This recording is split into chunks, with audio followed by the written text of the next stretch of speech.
Hi hello നമസ്കാരം. പുതിയൊരു വീഡിയോയിലേക്ക് വീണ്ടും സ്വാഗതം. ഈ ലോകത്ത് ജീവിക്കുന്ന 90% ആളുകൾക്കും അവരുടെ വലിയ വലിയ ആഗ്രഹങ്ങൾ, അവരുടെ ലക്ഷ്യങ്ങൾ നേടിയെടുക്കാൻ പറ്റാറില്ല.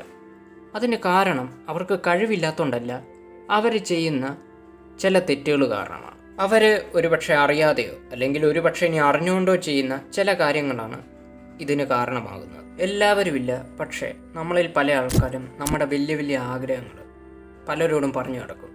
നമ്മുടെ സുഹൃത്തുക്കളോട്, വീട്ടുകാരോട്, അതുമല്ലെങ്കിൽ ചിലപ്പോൾ കാമുകിയോട്, കാമുകനോട്, അങ്ങനെ പലരോടും നമ്മുടെ എന്താണ് വലിയ ആഗ്രഹം. ചിലപ്പോൾ ഒരാൾ നമ്മളോട് ചോദിക്കും, നിനക്ക് എന്താണ് ഏറ്റവും വലിയ ആഗ്രഹം, നിനക്ക് എന്ത് നേടാനാണ് ആഗ്രഹം. നമ്മൾ പറയും, എനിക്കിത് നേടാനാണ് ആഗ്രഹം. നിങ്ങൾ ഒരു കാര്യം മനസ്സിലാക്കുക, നമ്മുടെ ആഗ്രഹം, നമ്മുടെ ലക്ഷ്യം അതെന്തുവായിക്കൊള്ളട്ടെ, അത് നമ്മളെ സംബന്ധിക്കുന്ന ഒരു കാര്യമാണ്. പക്ഷേ നമ്മുടെ കൂടെയുള്ളവരിലെല്ലാവരും നമ്മളത് നേടാൻ ആഗ്രഹിക്കുന്നുണ്ട് എന്ന് നമ്മൾ വിശ്വസിക്കുന്നത് ഒരു വലിയ മണ്ടത്തരമാണ്. കാരണം ഒരിക്കലും കൂടെയുള്ളവരെ കാണാനുള്ള ഒരു കണ്ണ് നമുക്കുണ്ടാവില്ല. ഇതൊരു സിനിമയിലെ ഡയലോഗാണ്. ഇത് ഏത് സിനിമയിലാണെന്നുള്ളത് നിങ്ങൾക്ക് താഴെ കമൻറ്റ് ചെയ്യുക. പക്ഷേ ഇത് സത്യമാണ്. നമ്മുടെ കൂടെ നടക്കുന്നവരിൽ, നമ്മളെ ചതിക്കുന്നവരാൽ, നമ്മുടെ കൂടെ നിൽക്കുന്നവരാൽ നമ്മൾ ആരെ വിശ്വസിക്കണം, ആരെ വിശ്വസിക്കരുത്, ഇതൊന്നും നമുക്ക് പെട്ടെന്ന് കണ്ടുപിടിക്കാൻ കഴിയില്ല. കാരണം വർഷങ്ങളായിട്ട് കൂടെ നടക്കുന്നവർ പോലും പല ആവർത്തി പല സന്ദർഭങ്ങളിൽ നമ്മളെ ചതിക്കാറുണ്ട്. ചിലപ്പോൾ നമ്മുടെ വലിയ ആഗ്രഹങ്ങളെപ്പറ്റിയൊക്കെ നമ്മൾ സംസാരിക്കുന്നത് ഇവരോടൊക്കെ ആയിരിക്കും. നമ്മുടെ ദോഷം ആഗ്രഹിക്കുന്നവരാണെങ്കിൽ നമ്മൾ നേടിയെടുക്കാതിരിക്കാനേ അവരാഗ്രഹിക്കൂ. അതിനുവേണ്ടി എന്ത് ചെയ്യാൻ സാധിക്കുമോ അതിന് മാത്രമേ അവർ ശ്രമിക്കൂ. അവരതിനെപ്പറ്റി നെഗറ്റീവായിട്ടുള്ള കാര്യങ്ങൾ പറയും. അവർക്കതിനെപ്പറ്റി ഒരു ഐഡിയയും കാണത്തില്ല. അവർ വായി തോന്നി എന്തെങ്കിലുമൊക്കെ പറയും. കാരണം അവരുടെ ലക്ഷ്യം എന്ന് പറയുന്നത് നമ്മളതിൻ്റെ പുറകിന് പോകരുതെന്നായിരിക്കും, അല്ല അതിനു വേണ്ടി നമ്മൾ പ്രയത്നിക്കരുതെന്നായിരിക്കും. ചില ആളുകൾ കുറേ കൂടി കിടന്ന് എന്തെങ്കിലും പാര വെക്കാൻ പറ്റുമെങ്കിൽ അതുവരെ ചെയ്യും. ഇത്തരത്തിൽ പാര കിട്ടിയിട്ടുള്ളവരായിരിക്കും നമ്മളിൽ ഭൂരിഭാഗം പേരും. ഇതിന് ഒരു പ്രതിവിധി എന്നോണം നിങ്ങൾക്ക് ചെയ്യാൻ പറ്റുന്ന കുറച്ച് കാര്യങ്ങൾ ഞാൻ പറഞ്ഞുതരാം.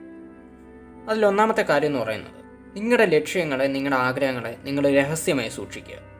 എത്ര വലിയ ആത്മാർത്ഥ സൗഹൃദ ബന്ധങ്ങൾ നിങ്ങൾക്കുണ്ടായിക്കോട്ടെ, അല്ലെങ്കിൽ ആരോടും നിങ്ങളതിനെപ്പറ്റി ഒരൊറ്റ അക്ഷരം പോലും പറയരുത്. അത് നിങ്ങൾ പറയേണ്ടത് നിങ്ങൾക്കത് കിട്ടിയതിന് ശേഷം മാത്രമായിരിക്കും. അതുപോലെ തന്നെ നിങ്ങൾ ആ ലക്ഷ്യത്തിന് വേണ്ടി എടുക്കുന്ന നിങ്ങളുടെ പ്ലാനിങ്ങിനെ പറ്റിയോ അതിനുവേണ്ടി നിങ്ങൾ ചെയ്യുന്ന കാര്യങ്ങളെപ്പറ്റിയോ ഒന്നും ആരോടും പറയാൻ പാടില്ല. ഒരു വ്യക്തിക്ക് ഏറ്റവും കൂടുതൽ ആവശ്യം രഹസ്യം സൂക്ഷിക്കാനുള്ള കഴിവാണ്. നമുക്ക് നേട്ടമുണ്ടാക്കാൻ സാധ്യതയുള്ള കാര്യങ്ങളെ നമ്മൾ രഹസ്യമായി സൂക്ഷിക്കാൻ ശ്രമിക്കുക. എങ്കിൽ മാത്രമേ നമുക്ക് വളരാൻ സാധിക്കൂ. നിങ്ങൾ നിങ്ങളുടെ ലക്ഷ്യത്തെ രഹസ്യമായി സൂക്ഷിക്കുക. രഹസ്യമായി തന്നെ അതിനു വേണ്ട പ്ലാൻ തയ്യാറാക്കുക. രഹസ്യമായി തന്നെ അത് എക്സിക്യൂട്ട് ചെയ്യുക. എല്ലാ കാര്യവും പരമരഹസ്യമായിട്ട് തന്നെ നിങ്ങൾ നിങ്ങളുടെ ലക്ഷ്യത്തിന് വേണ്ടി നിങ്ങൾ വർക്ക് ചെയ്യണം. അത് കിട്ടിക്കഴിഞ്ഞിട്ട് മാത്രമേ ആളുകൾ അറിയാവൂ. ഈ ലക്ഷ്യങ്ങൾ നേടാൻ പറ്റാതെ പോയ പലരും, അല്ലെങ്കിൽ ആഗ്രഹങ്ങൾ സാധിക്കാൻ പറ്റാതെ പോയ പലരും, സത്യത്തിൽ അവർക്കത് കിട്ടാഞ്ഞത് അവർക്ക് കഴിവില്ലാത്തതുകൊണ്ടോ വിധിച്ചിട്ടില്ലാത്തത് കൊണ്ടോ അല്ല, മറിച്ച് അവർ ചെയ്ത ഇത്തരം ചില മണ്ടത്തരങ്ങൾ കാരണമാണ്. നിങ്ങൾ ഒരിക്കലും ഇങ്ങനൊരു മണ്ടത്തരം കാണിക്കരുത്. വീഡിയോ ഇഷ്ടപ്പെട്ട ലൈക്ക് ചെയ്യുക, ചാനൽ ഒന്ന് സബ്സ്ക്രൈബ് ചെയ്യുക. നമുക്ക് മറ്റൊരു ടോപ്പിക്കുമായിട്ട് വീണ്ടും കാണാം.